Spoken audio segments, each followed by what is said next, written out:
Yes, mga kabarangay likers, mukhang talo na tayo. 1 minute and 47 seconds na lang. 1:31 ang OKC, 1:16 ang Lakers. Nawala si Lucas sa third na yun, fourth ng first minutes of the fourth, kasi nag-technical siya, double technical na siya, kaya kick out siya sa game.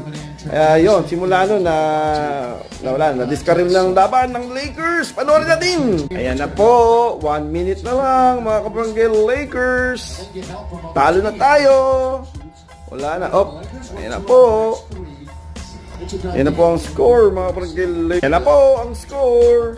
136-120, 16-point lead na lang. At tapos na po, like, comment, and share. Subscribe po kayo sa YouTube at follow sa Facebook. Salamat po sa mga nanonood at nagpa-follow po sa atin. Thank you, thank you.